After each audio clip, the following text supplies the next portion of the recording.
Salamlar əziz şagirdlər. Bu günləri 31 dekabr 2025-ci il yeni ilə keçməsindən qabaq son bir TÜBİTAK suallarının həlli ilə bağlı bir video çəkmək istəyirəm. Yarı finallara hazırlaşanlar üçün. Aşağı yaş qrupunu çəkmişdim bundan qabaq. Kanalımda videosuna baxa bilərsiniz. Bu da yuxarı yaş qrupları üçün seçilmiş 10 dənə sualın həlli videosu olacaq. Sualları yoxlamaq istəyənlər üçün aşağıda link qoyacağam. Videoya baxmazdan qabaq özünü yoxlayıb, daha sonra sualları eləməyə çalışa bilər və yaxud da həllərinə baxa bilər. O zaman vaxt itirmədən gəlin sualları həll etməyə başlayaq. Bu sualda verilib ki, 1-in kubundan n-in kubuna qədər dərin cəminin 2025-ə bölünməsi üçün, tam bölünməsi üçün neçə dənə bu cür n müsbət natural ədədi vardır? Birinci, kubların cəmi üstünü tətbiq eləsək, 1 kubu, 2-nin kubu, n-in kubuna qədər dərin cəmi bilirik ki, nəyə bərabərdir?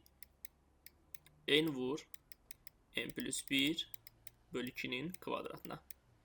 Və deyir ki, bu ifadə bölünməlidir nəyə? 2025-ə, hansı ki 45-in kvadratıdır. Bunun kvadratı 45-in kvadratına bölünürsə, bu deməkdir ki, necəsə 45 bölməlidir n vurulsun, n plus 1 bölünsün 2-ni. Tamam. Zaten ədədin yarısı və yaxud da özünün 45-ə bölünməsinin çox fərqi yoxdur. Əgər ədədin yarısı 45-ə bölünürsə, biz buradan avtomatik deyə bilərik ki, 45 əslində nəyi bölməlidir? Bu 2-nin təsiri olmadığı üçün 45 bölməlidir n vur n plus 1-i. O zaman burada iki hal yaranır. Gəlin bir ədədin 45-ə bölünməyi nə deməkdir? Ondan danışaq. 45-ə bölünmə 5-ə və 9-a bölünmədir. Deməli, gəlin araşdıraq görək. Bu ədəd həm 5-ə, həm 49-a nə vaxt bölünər? Birinci hal kimi götürək. Deyək ki, bu ədədlərdən 5-ə bölünəni n-dir. Onda n-ə yazaq 5k. Tamam. N 5k olan yerdə yenə iki variantımız var. Bu iki variant hansılardır? Birinci variant. Yəni onu bir nöqtə yazaq. Deyək ki, n 9-a bölünür. 9 bölür n-i. Deməli, 9 bölür nəyi? 9 bölür 5k-nı. Deməli, 9k-nı bölür. Onu da biz k-nın yerinə nə yaza bilərik? K bərabərdir 9t yaza bilərik. Və buradan taparıq ki, n bərabər 45t formasında olmalıdır ki, bu ədəd nəyə bölünsün? Həm 9-a, həm 5-ə. İkinci hal nədir? Bu hissədə. Bu birinci hal idi. İkinci hal odur ki, 9n yox, 9n plus 1-i bölsün. 9n plus 1-i bölsün. Bu o deməkdir ki, 9 bölməlidir 5k plus 1-i. Siz buradan araşdırıb tapa bilərsiniz ki, k 9t plus, indi ilk ən balaca ədəd kimdir? K-nı yerinə ədəd qoysaq bu ifadə 9-a bölünər. 1 deyil, 2 deyil, 3 deyil, 4 deyil, 5, 6, 7-dir. Deməli 9t plus 7 şəklində olsa bu k, bu ifadə 9-a tam bölünər. Onda buradan taparıq ki, n nə formasında olmalıdır? N-i də yerinə qoysaq, 5k-nı yerinə qoysaq, 45t plus 35 formasında olmalıdır. Zaten 35 ən kiçik ədəddir. Bu şərti ödəyən. Çünki 35 üstə gəlir 1, 36 9-a bölünür, 35 özü isə 5-ə bölünür. Deməli, ikinci cavab çoxluğumuz budur. İkinci hal isə odur ki, yəni biz bu hallarla qutardıq. 5k n 5-ə bölünür, n 9-a bölünür, n plus 1 9-a bölünür. İndi isə n plus 1 5-ə bölünür, yəni 5 bölür n plus 1-i. Biz buradan yazırıq, n bərabərdir 5k minus 1 formasında olsun. Onda buradan da iki hal yaranacaq. Birinci halda yenə 9n-i bölsə, buradan çıxacaq ki, 9 bölür 5k minus 1-i. Yenə qısaca araşdırma eləsək, biz buradan tapacağıq ki, k bərabərdir 9t plus, indi ən balaca k-nın qiymətini tapsaq neçə olar? 1 deyil, 2 olar. Yəni 9t plus 2 formasında olsa, bu ifadə 9-a bölünər. Onda biz buradan n tapırıq nəyə bərabərdir? N bərabərdir 45-dir. 5 2-yə vurduq 10, 10 çıx 1 9. 45t plus 9 üçüncü həll çoxluğudur, həll qrupudur. Dördüncü hal isə və yaxud da ikinci hal bu hissədə. 9 bölür n plus 1-i. Buradan nəticə çıxır ki, 9 bölür 5k minus 1 üstə plus 1 gələndə alınır. 9 bölür 5k-nı. Buradan tapırıq ki, k bərabərdir 9t formasında olmalıdır. Və buradan nəticə çıxır ki, n nə formasındadır?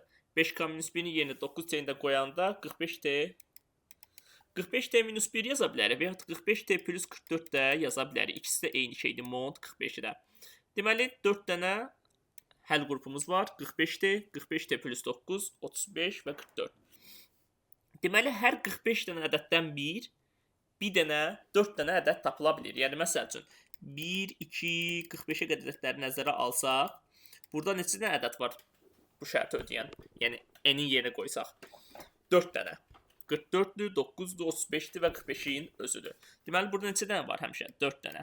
Sonra, deməli, hər 45 dənə ədəddən 4 dənə cavab tapa bildiysə şərti ödəyən, bəs yaxşı, 1, 2, 2025-ə qədər neçə dənə ədəd var ki, burada, yəni burada neçə dənə 45-lik var ki, biz buradan hərəsindən 4 dənə çıxardaq. Bunu tapmaq üçün 2025-i 45-lik qruplara bölsək, alınacaq neçə? 45 dənə qrup alınacaq. Yəni, bu yolla tapa bilərsiniz ki, 2025-in içində neçə dənə 45-lik qrup var, artığı da sayırıq. 45 dənə qrup var, hərəsində də 4 dənə şərti ödəyən ədəd var. 4 vurulsun 45, edir 180. Burada mənalı bir dənə problemli hissə odur ki, n 2025 ola bilməz. n 2025 özü şərti ödəyən ədəddir, bu qrupa daxildir. Amma n 2025 ola bilməyəcəyinə görə 180-dən 1 çıxsaq, 179 axtardığımız cavabdır. Variantımız olur D variantı. Keçək növbəti suala. 6 dənə fərqli papağı olan bir insan 6 gün boyunca hər gün fərqli papaq taxmışdır. Hər gün bir dənə papaq taxıbdır, amma elə papaqları taxıb ki, hər gün heç bir iki ardıcıl gündə eyni papaq taxılmayıb. Yəni, bugün A papağını taxıbsa, sabah B papağını taxmaq zorundadır. Və bu 6 günün ilk və son günlərində də eyni papağı taxıbdır. Burada bir problem yoxdur. Buna görə bu adam 6 papağı 6 gündə neçə fərqli şəkildə taxa bilər. Yəni, məsələ deyir ki, bir 6 uzunluğunda sıra verilibdir. 3, 4, 5, 6. 6 dənə papağımız var. Birinci və axırıncı günlər, məsələn, birinci gün A taxılıbsa, axırıncı gün də A taxılıb, ikinci gün, məsələn, B taxıla bilməz. B taxıla bilər. Yəni, A taxıla bilməz. Məsələn, bu B-dirsə, bu B ola bilməz. Məsələn, bu C-dir. Məsələn, bu təzədən B ola bilər, A ola bilər və s. Deyim, neçə bir dənə fərqli düzülüş var. Mən bu məsələni həll eləməkdən ötürü bu hissəyə baxdım, bu məsələyə. Bunun A olduğu və bunun A olmadığı hallara. Çünki əgər bu A olsa, bu çevrənin içindəki, yəni bu 5-ci gün taxacağı papaqların sayı nə olacaq? 5 dənə. B, C, D, E, F. A taxa bilməz. Amma əgər bu A olmasa, məsələn, başqa bir şey olsa, məsəl üçün B olsun, C olsun, fərqi yoxdur. Onda tapacam ki, birinci bu papaq ola bilər neçə fərqli papaq? 1, 2, 3, 4 dənə. Yəni 5 dənə daha doğrusu. Və bu 5 fərqli papaq olacaq A-dan fərqli. Onda bu olacaq 4 fərqli papaqdan biri. Çünki bu A-dan fərqlidir, bu A-dır. Deməli, burada 4 dənə qiymət var. Və daha sonra hesablayacağam. Gəlin birinci hala baxaq. Birinci dediyim hal odur ki, bu ikisi də A-dır. Tamam. Bu A-dır, bu A-dır, bu A-dır. Burada anlanabiləcək 5 dənə qiymət. İndi bizə maraqlıdır ki, bu ilk 4 gündə neçə fərqli papaq taxılışı mümkündür. A, boşluq, boşluq, A. Tamam. Gəlin hesablayaq. A ilə A. Bu arada A dediyimiz şeydə özü, yəni neçə fərqli qiymət ala bilər? 6 qiymət ala bilər.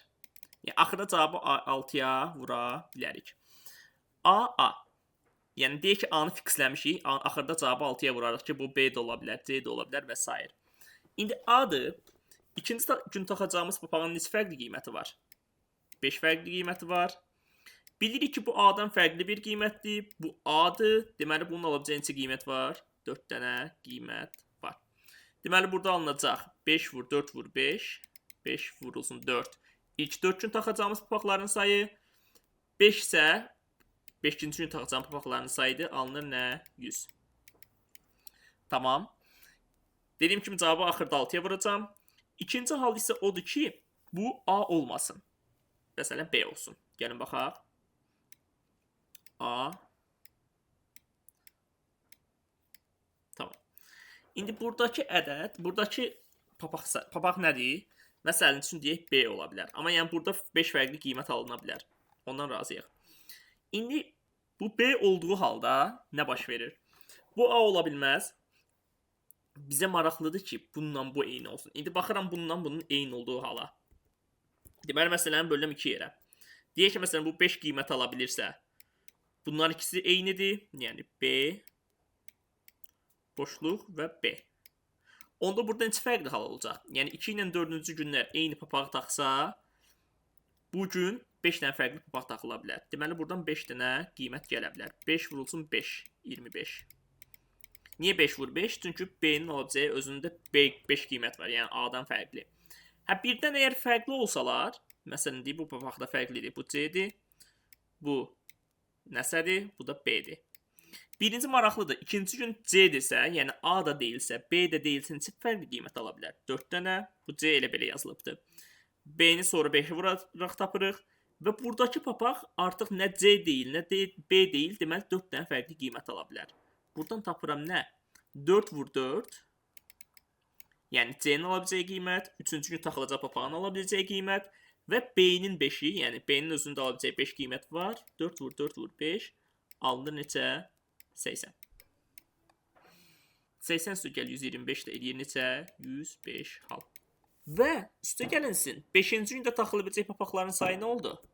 Bu B-dirsə, yəni məsələn bu B olanda, bu A olanda alınacaq 4 dənə fərqli hal. 4 dənə hal, o da elədi nə? 420. Tamam. Deməli 420 halla tapa bilərik. Birinci gündən 4-cü gün fərqli olduğu hallar.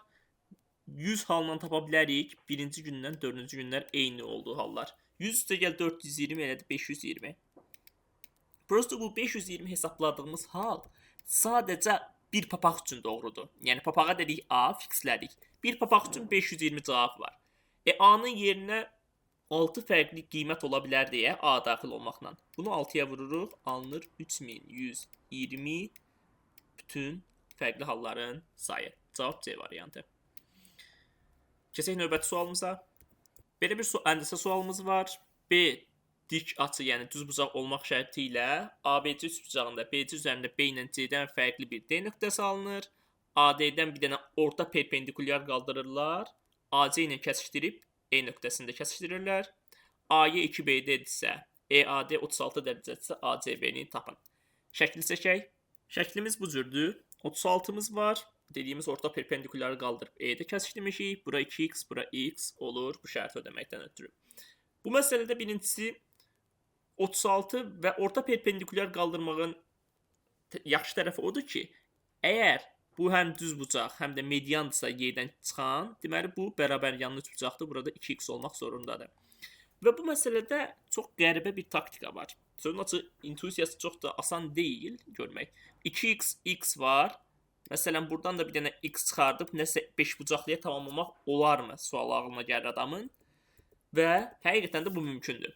Deməli biz bu ABDY fiqurunu yansıtsaq AB-yə görə, yəni Y üçün bir dənə AB-yə əks bir nöqtə qoyuruq, D üçün də AB-yə əks bir nöqtə qoyuruq.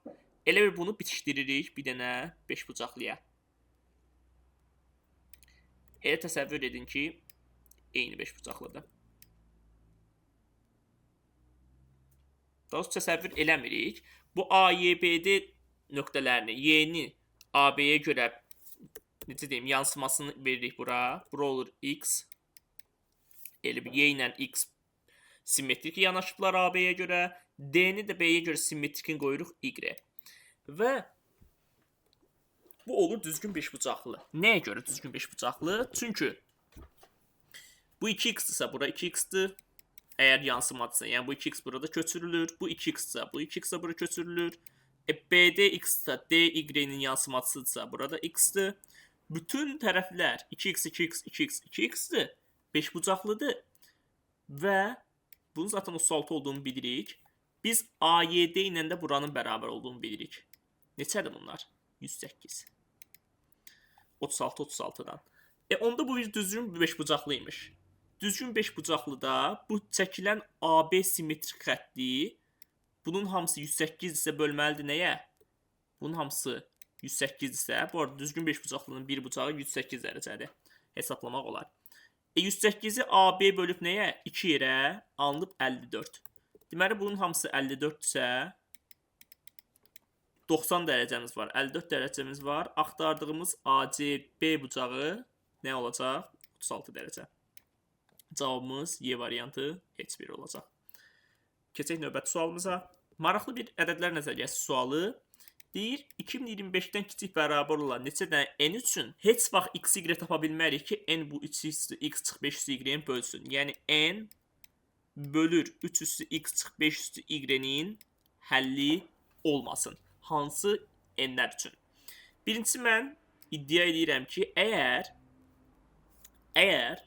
3 və yaxud da 5 n-i bölərsə, məsəl üçün 3 n-i bölsə, n də bunu böldüyü üçün nə deyə bilərik? 3 bölür 3 üstü x çıx 5 üstü y-ni. Onda buradan çıxardı nə? 3 bölür 5 üstü y-ni. Çünki 3 üstü x 3-ə bölünür. X müsbətdir, y müsbətdir. Amma 5 üstü y 3-ə bölünməyəcəyi üçün, məsələn, n 3-ə bölünürsə, bu ifadə 3-ə bölünə bilməz. Şərti ödəmir. Oxşar məntiqlə, əgər 5 n-i bölsəydi, 5 bunu da böləcəkdi. Çünki n bunu bölür. Buradan çıxacaq ki, 5 bölür 3 üstü x-i, bu da mümkün deyil. Və mənim iddiam budur ki, bunlar yeganə hallardır ki, yəni əgər 3 və ya 5 bölürsə n-i, həlli yoxdur. Yəni, x, y tapa bilmirik. Və ispat elədik. Gəlin görək, belə necə ədəd var? N 3-ə və yaxud da 5-ə bölünəcək şəkildə neçə ədəd var? Daxil etmə, xaric etmə prinsipinə görə düsturu yazaq. Yəni, SA ilə B-nin birləşməsi SA plus SB çıxılsın SA ilə B-nin kəsişməsidir. Bu düstur nə deyir? Deyək ki, A olsun 3-ə bölünən ədədlərin sayı, B olsun 5-ə bölünən ədədlərin sayı. 2025-dən kiçik neçə 3-ə 5-ə bölünən ədədlər var? SA 3-ə bölünən ədədlərin sayı 2025-dən kiçik. Yəni, 2025 bölünsün 3-ün tam hissəsi qədər bu qədər ədəd var. Tamam. 5-ə bölünən neçə ədəd var? 2025 bölünsün 5-in tam hissəsi. İndi biz burada təkrar saydığımız halları çıxmaqdan ötürü bu düsturu istifadə edirik. Təkrar saydığımız hallar kimlərdir? Həm 3-ə, həm 5-ə bölünən ədədlər. Yəni 2025 bölünsün 15-in tam hissəsi qədərdir. Çünki 3-ə və 5-ə bölünən ədəd 15-ə bölünür deməkdir. Və biz bu düsturdan tapacağıq ki, 3-ə və ya 5-ə bölünəcək şəkildə neçə dənə n var. 2025-i 3-ə böləndə 675, 2025-i 5-ə böləndə üstə gəlinsin alınır 405, 2025-i 15-ə böləndə alınır nə? Bunu 5-ə bölsək təzədən alınacaq 135. Və biz bunu hesablaya bilərik. Biz bunu hesablasaq rahatlıqla taparıq ki, bu ifadənin qiyməti 945 olmalıdır. Deməli, 945 dənə ən azından ədəd bilirik ki, bu şərti ödəmir. Birbaşa istəsəniz yaza bilərsiniz 945-dir cavab. Amma biz əmin deyilik ki, başqa ədəd varmı ödəməyən. Bəlkə cavablar var axı, 120, 1020, 1050 var. Bəlkə 945-dən başqa ədədlər var şərti ödəməyən. Mən onu da ispat edəcəm. İspat edəcəm ki, bundan başqa ədədlər yoxdur. Deyək ki, bir k ədədi bölür 3 üstü x 5 üstü y-ni və k 3 ilə 5 ilə də qarşılıqlı sadədir. K 3 ilə qarşılıqlı sadədir. K 5 ilə qarşılıqlı sadədir. Tamam. İndi biz necə ispat edə bilərik ki, bir k ədədi bunu 100% bölür və yadınızdadırsa bu bir ədədlər nəzəriyyəsi sualıdır. Biz modlardan işləyə bilərik. Acaba modlara aid hansı düsturu bilirik? K mürəkkəb ədəddir, həmişə sadə ədəd olmaq zorunda deyil. Onda biz nə bilirik? Euler teoremin modlara aid.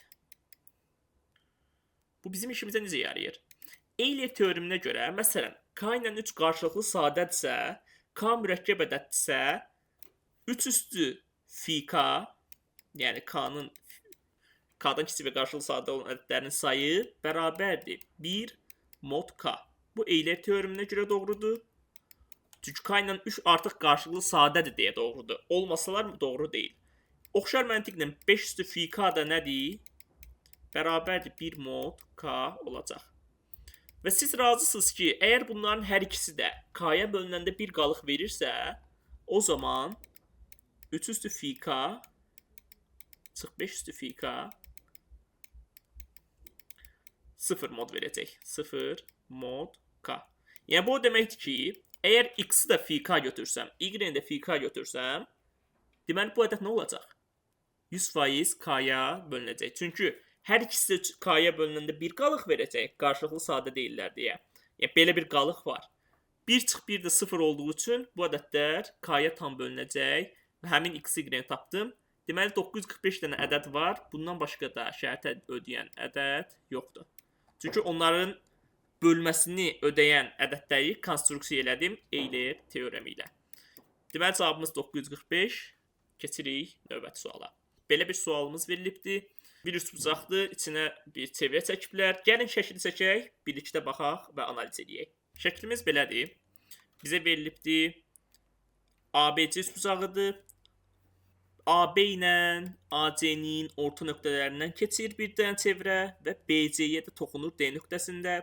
BD-ni 6 kök 3, DC-ni 18 veribdir. Və deyir ki, BA-nı uzadıram bu çevrə ilə kəsişdirirəm Y-də, CA-nı uzadıram bu çevrə ilə kəsişdirirəm F-də və dışında deyir. Üçgənin kənarlarının dışında sırasıyla bu nöqtələri kəsişdirirəm. Bizə verib 18 6 kök 3-ü və CF-i 27 verib. Deyir ki, BY-nin uzunluğunu tapınız.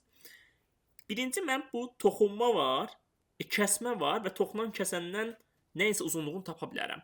Çünki mənə CF-i verib 27. Əgər mən bura bir T desəm, nöqtənin qüvvəti və yaxud da toxunmaya aid bir toxunma ilə kəsmə arasında bir əlaqə süturunu bilirik ki, CT vurulsun CF bərabər nəyə?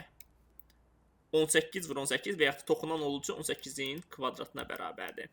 CT-ni bilmirik. Bura x desək, x, CF-i bilirik 27 bərabərdir 18-in kvadratı və yaxud da 18 vur 18 alınar.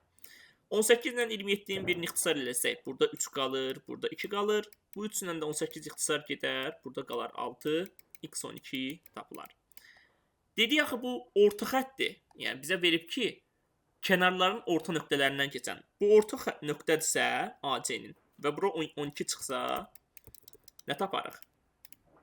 Bu 12-dir, bu 12-dir və dedik CF-in uzunluğu 27-dirsə bura qalır 3. 24 üstə gəlir 3, 27 edir. İndi bizə maraqlıdır bu hissəni tapmaq. Gəl bunlara bir ad verək. Y, Y və Z. Mən birinci bir şeydən danışmaq istəyirəm. Baxın, bu fiqur sizə tanışdımı? FA, AT və YA, məsələn, burada Z deyək. YA, AZ. Bu fiquru görəndə, yəni iki xətt bətər kəsişirlərsə, bir nöqtədə parçalanırsa iki yerə, biz burada bir düstur bilirik ki, 3-ü 12-yə vursaq, 3 vur 12 bərabərdir Y vur Z-in qiymətini taparıq, alınır nə? Və yaxud da buna 36 deyə bilərik. YZ 36 yadımızda qalsın. Əlimizdə bir də 6 kök 3 var. Y var. Biz BY-ni axtarırıq. Elə bayaqki məsələni, yəni bu tərəfdə elədiyimiz taktikanı burada da tətbiq eləsək, Y vurulsun. Bunun hamısı, yəni 2Y üstü gəlir Z, yəni BY. Bərabər nəyə? 6 kök 3-ün kvadratına. Çünki BD toxunandır. Bu deyil 108. Açaq buranı. 2Y kvadrat üstü gəl YZ 108-dir. Biz bayaq qeyd elədik ki, toxunmalardan, yəni kəsişmələrdən alınır YZ 36. YZ 36-dırsa, buradan Y kvadrat nə tapılır? 2Y kvadrat 72 tapılar. Çünki YZ 36-dır.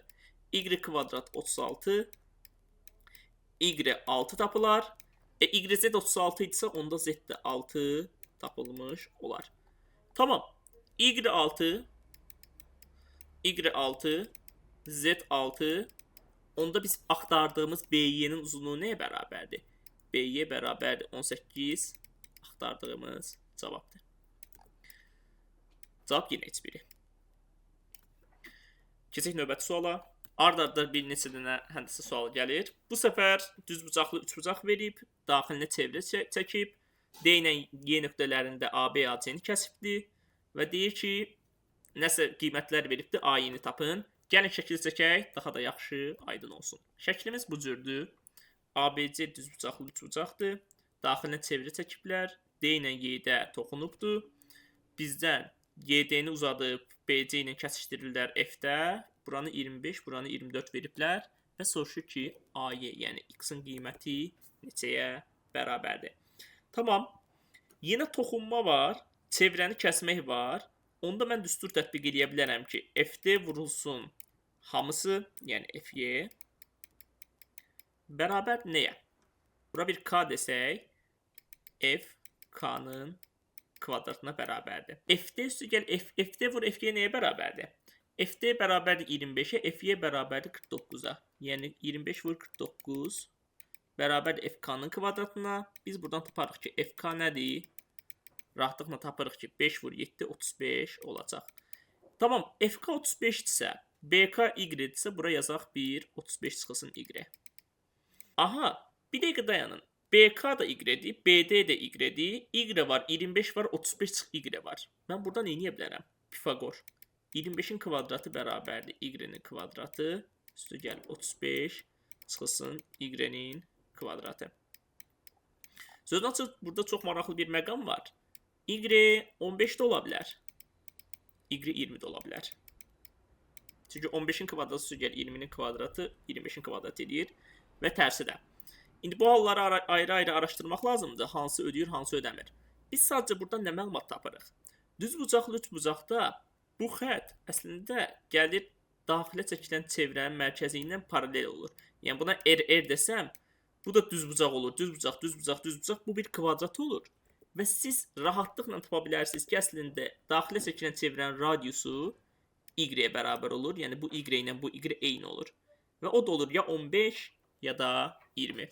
Y 15 olan yerdə 15, 12, 9 düzbucağı var. Bura 9-sa bayaqki qayda ilə buranı 16 taparıq. 12, 16-sa X-i də 20 taparıq Pifagordan.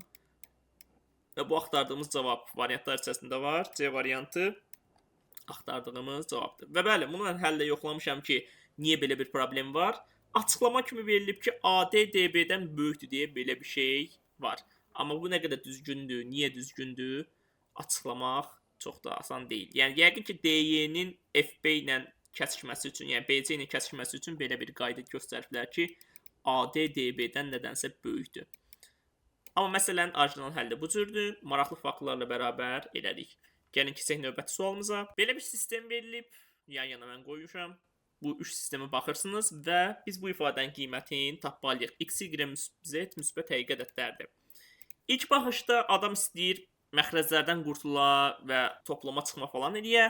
Amma biraz baxandan sonra, biraz uğraşandan sonra, bu arada biraz vaxt aparıcı sual idi.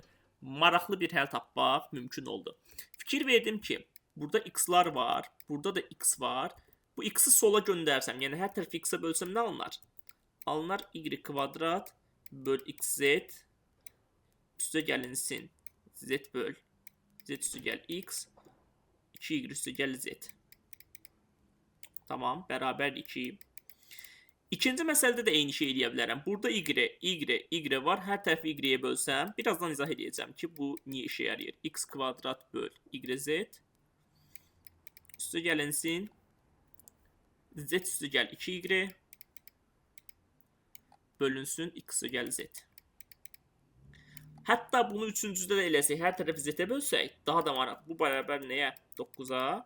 Və üçüncüdə də eləyə bilərik bunu. Y kvadrat böl XZ X kvadrat bölünsün YZ bərabər 9. Yoxlamışam və nəyə görə doğru olduğunu izah edeyim. Biz bunun qiymətini tapmaq istəyirik. Kaş bütün işarələri, yəni bütün məsələlərin hamısının X, Y bölü X, Z bölü Y, X bölü Z kimi yaza biləydik. Elə bu səbəbdən hər tərəfi bu ifadələrə böləndə maraqlı şeylər yaratmaq mümkündür. Necə? Məsəl üçün, gəlin Y bölü X-ə A deyək, buna B deyək, buna C deyək. İndi mən deyəcəm ki, bütün hamısının ABC-dən asılı işarələmək mümkündür. Necə? Y bölü X var, Y bölü Z var. Y bölü X'in yerinə yaza bilərəm A. Y bölü Z'in yerinə yaz. Bu arada ABC'nin hasili də 1'dir. Bunu da qeyd edək. ABC 1'ə bərabərdir bu məsələdən. Bir-birinə vuranda. Y bölü X'in yerinə A yazıram. Bura A yazaq.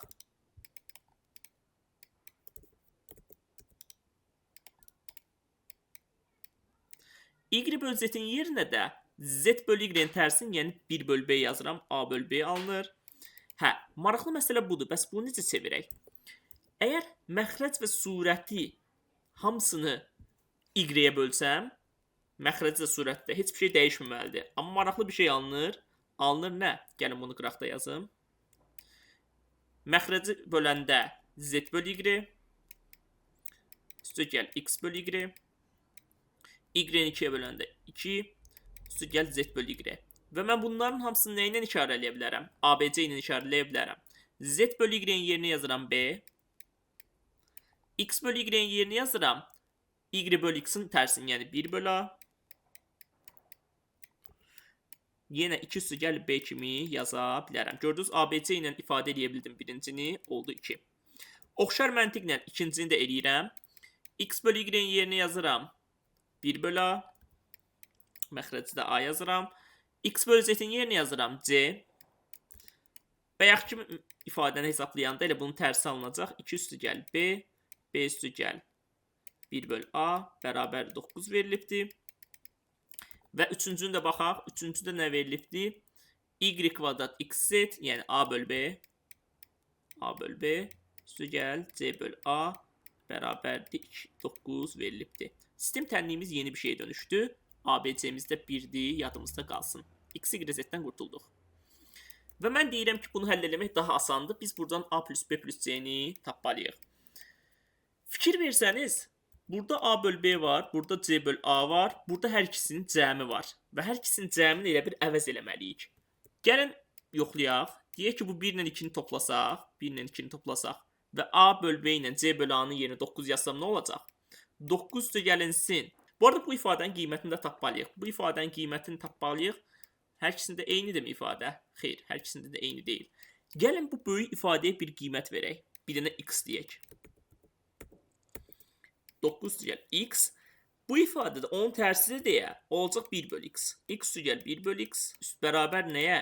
2 ilə 9-un cəmi 9 üstü gəl 2-yə. Deməli, mən buradan nə tapıram? X üstü gəl 1 bölü x bərabərdir 2-yə. Mən buradan x tapa bilərəm. X kvadrat üstü gəl 1 bərabərdir 2x. Siz buradan 2x'i bura keçirsəz tapırsınız ki, x çıxılsın 1-in kvadratı 0-dır. X məcburdur nə? 1 olsun. Tamam. X-in qiymətini tapdım. X nə idi bunun qiyməti? Gəlin yazaq. Bu arada 1 bölü a-da 1-in yerinə ABC yazsaq, çünki ABC 1-ə bərabərdir. A ilə A gedəcək, burada BC qalacaq. Gəlin elə o cür yazaq. B üstü gəl BC 2 üstü gəl B-yə bölünəndə alınır neçə? Dedik ki, 1-ə bərabərdir. Tamam. Buradan tapırıq ki, B üstü gəl BC bərabərdir 2 üstü gəl B-yə. B-lər gedəndən sonra BC bərabərdir 2 tapılır. Və ABC 1 idisə, buradan A tapılır 2-də 1. Çünki 3 ədədin hasili 1 isə bu 2-də 1 olmaq zorundadır. A-nı tapdıq. Əla. BC-ni də 2 tapdıq. Gözəl. Gəlin bunları istifadə edək. Burada yerinə qoysam, alınacaq 1 bölünsün 2B, üstə gəlinsin 2C bərabər 9. Hər tərəfi 2B-yə vuranda 1 üstə gəlinsin 4BC bərabərdir 18B. BC-nin qiymətini tapmışdıq 2-dir. 2 vur 4 üstü gəl 1, 9. 9-u 18-ə bölünəndə B-də 2-də 1 tapılır. B 2-də 1-dirsə C 4 tapıla bilər. B-ni tapdım, C-ni tapdım. A-nı tapmışdım 2-də 1. Biz zaten ABC-ni bunlardan getmişdik. Bu 4 ədədin, 3 ədədin cəmi lazımdır bizə. 2-də 1, üstə gəl 2-də 1, üstə gəl 4. Eləyir 5. Axtardığımız cavab variant olur. Nə? D variantı. Maraqlı bir cəbir sualı idi. Keçək növbəti suala. Maraqlı bir kombinatorika sualıdır. Deyir, n müsbət ədəd olmaq şərti ilə n 3-ə bölünməlidir və rəqəmləri ancaq 1 və ya 2-dən ibarət olmaq şərti ilə f-in bu cür ədədlərin sayıdır. Yəni rəqəmlər 1-2-dən ibarət olan və 3-ə bölünən ədədlərin sayı f-n yazılır. N rəqəmli ədədlər üçün. F101 ilə F99-un fərqini tapın. Bir dənə nümunə göstərirəm. Məsələn, N2 nə deməkdir? Məsəl üçün, N2 nədir? N2 2 rəqəmli və 3-ə bölünən ədədlərin sayıdır. Rəqəmləri 1-2 ola bilər. 11 ödəmir. 22 ödəmir. 21 ödəyir, 12 ödəyir. Deməli, N2-nin qiyməti nədir? F2 bərabər nəyə? 2-yə. İndi bizə maraqlıdır. 101 rəqəmli ilə 99 rəqəminin fərqi nədir? Gəlin bunu birbaşa yazam. Çünki maraqlı bir dənə düstur çıxardacağıq. Ümumi düsturda tapmaq olur, amma bizə ehtiyac deyil. F101 nədir? 101 rəqəmli bir ədəd. 101 rəqəmli bir ədəd olsun və nə olsun? 3-ə bölünsün. Problem odur ki, 3-ə bölünmə hissəsini tapmaq biraz məşəqqətlidir. 3-ə bölünmə məsələlərində maraqlı bir taktika var. Deyirlər ki, gəlin bunu bölək 2 yerə. Deyək 100 rəqəmli hissəsi, bir də son rəqəmi. Son bir rəqəmi. İndi, əgər bu 100 rəqəmli 1-dən 2-dən ibarət ədəd 3-ə bölünsə, bu axırıncı ədədə nə 1 qoysaq da, 2 qoysaq da bu ifadə, yəni 101 rəqəmli ədəd 3-ə bölünməyəcək. Məntiqlidir də, bu 3-ə bölünürsə, 3-ə bölünən ədədin üstünə 3-ə bölünən bir ədəd gəlməlisən ki, bütün ifadə 3-ə bölünsün. Amma bizim əlimizdə 1 və 2 var. Deməli, bu 3-ə bölünməməlidir. 3-ə bölünməsin. Bölünməsin. Bizə maraqlıdır. 100 rəqəmli 3-ə bölünməyən neçə ədəd var? 100 rəqəmli 3-ə bölünən, yəni 1 və 2-lərdən ibarət. 1 və 2-lərdən ibarət 100 rəqəmli 3-ə bölünən ədədlərin sayı nədir? F100. F100 nə idi? 100 rəqəmlilərdir və 1 və 2-lərdən ibarətdir. Onda bölünməyənlərin sayı nədir?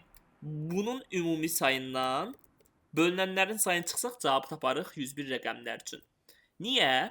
Çünki əgər bu 3-ə bölünməsə, uşaqlar, 3-ə bölünməsə bu 3-ə bölünəndə 1 qalıq verəcək. Əgər 1 qalıq versə, bura 2 yazaram. 2 üstü gəl 1, 3-ə tam bölünər.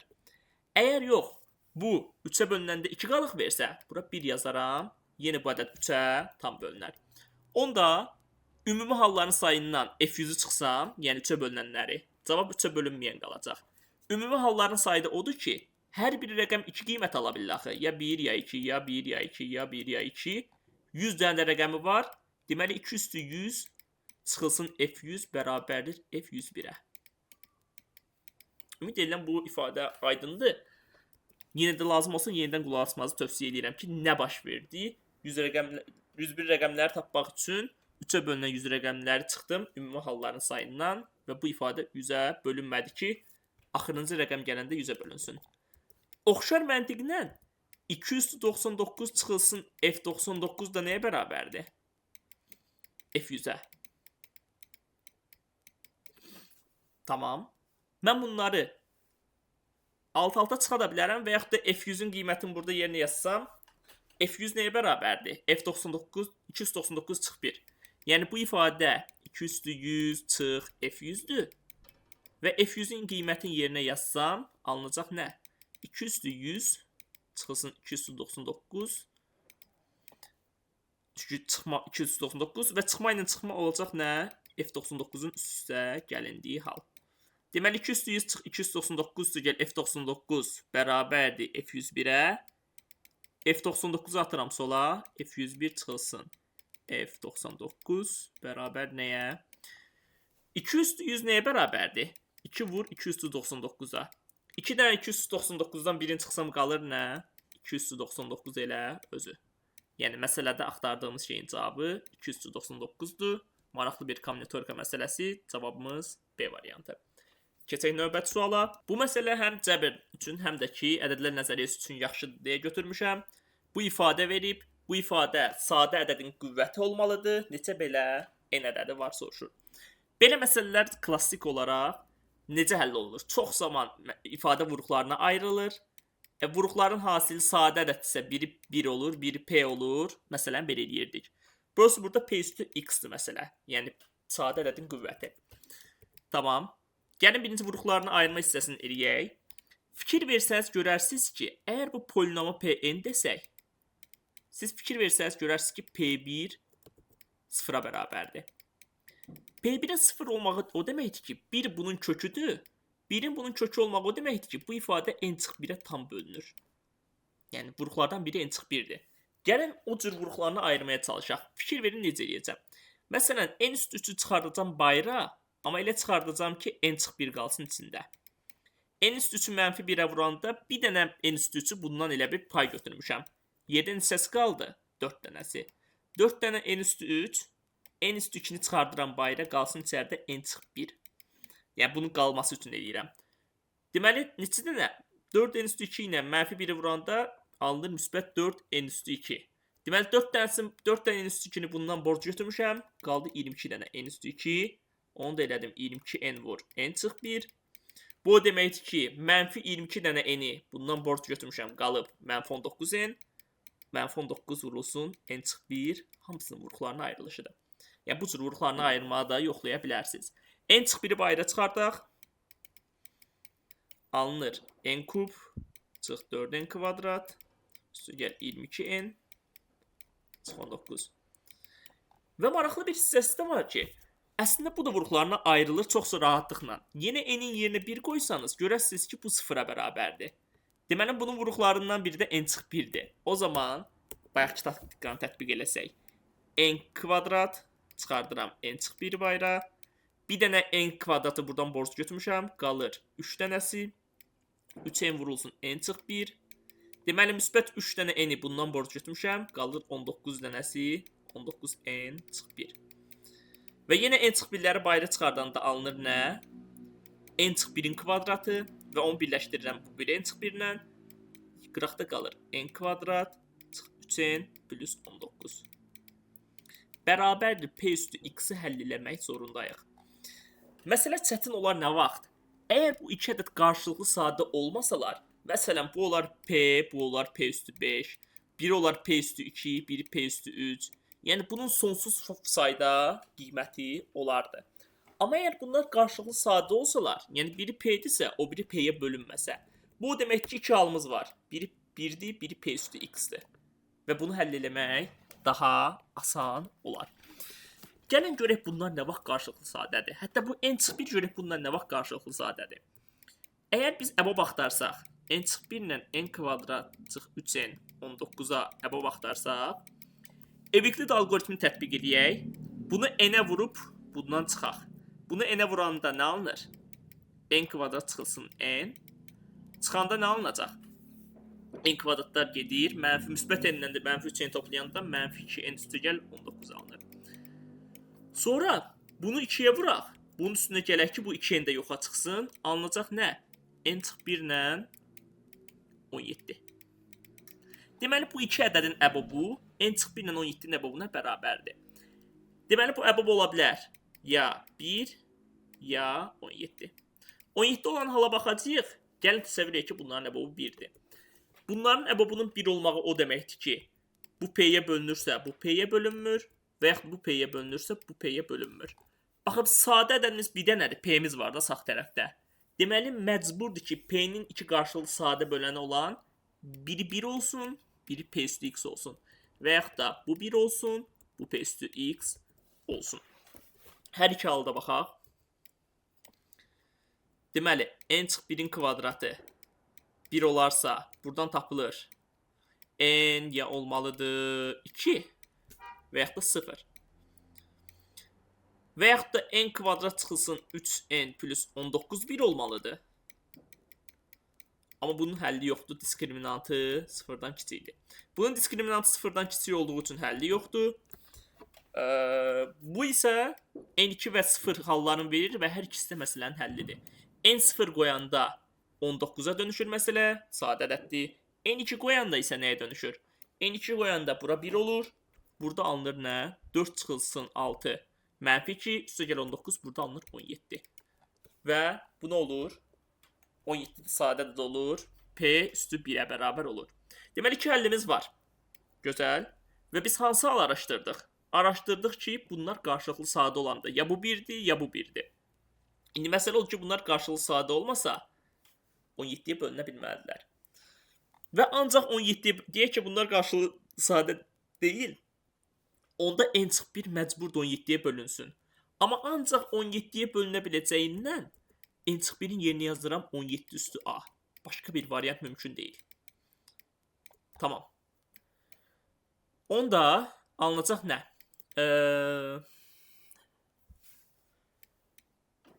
Bu da 17-yə bölünə bilməlidir ancaq. Onda gəlin yerinə yazaq. N bərabər nəyə?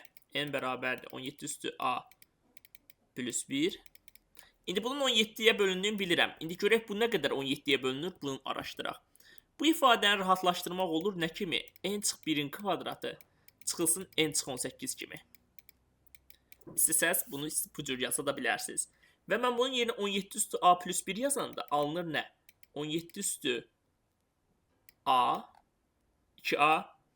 Burada alınır çıx 17 üstü A. Və üstü gəl 17. Bərabər olmalıdır nəyə?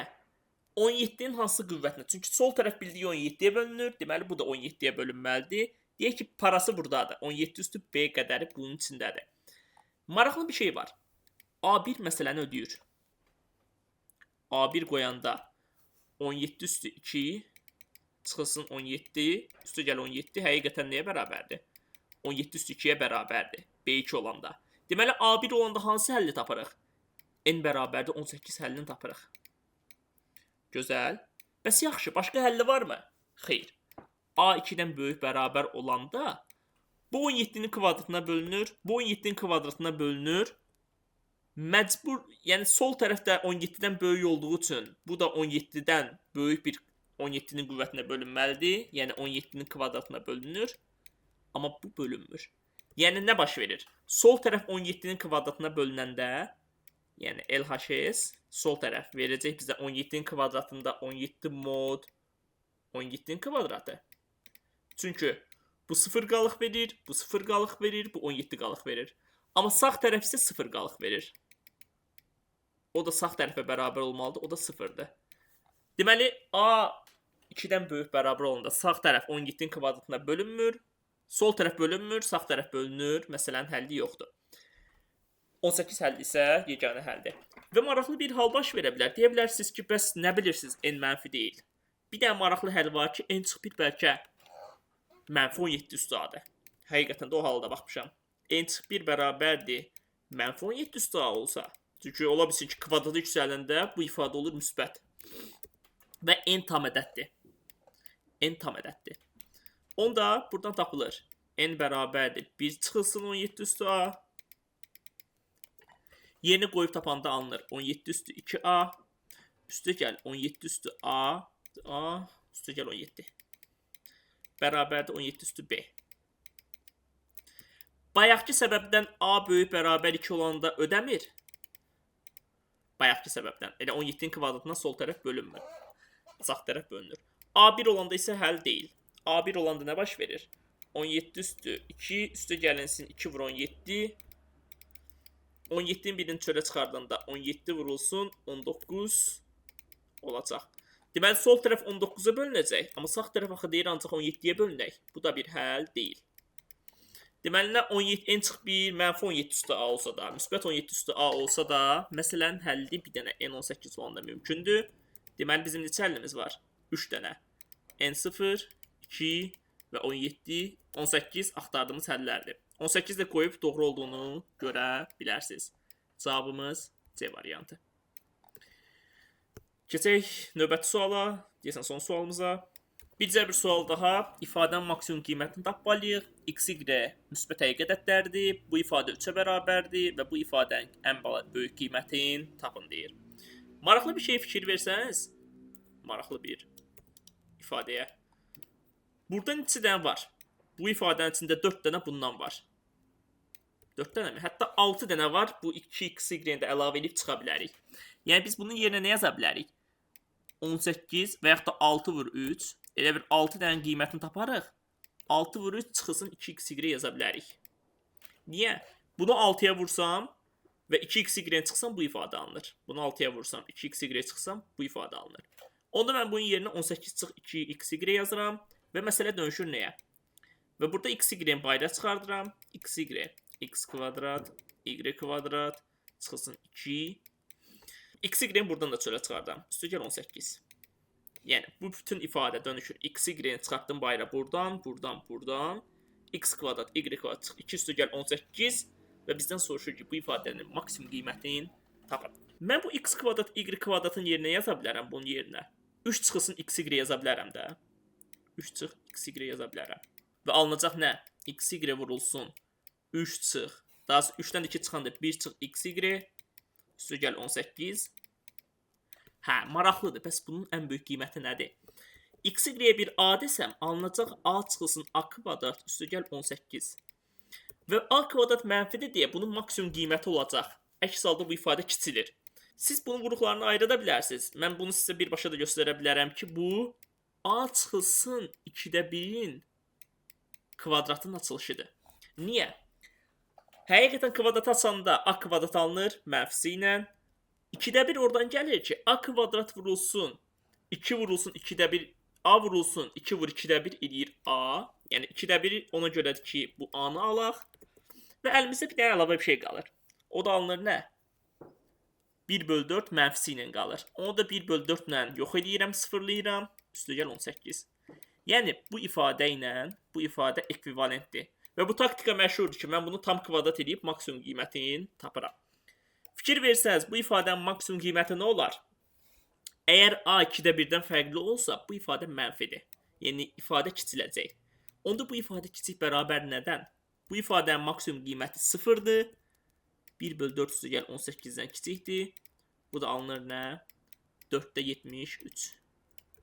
Axtardığımız cavabdır. Və məsələmiz həqiqətən də çox asan idi. D variantı axtardığımız cavabdır.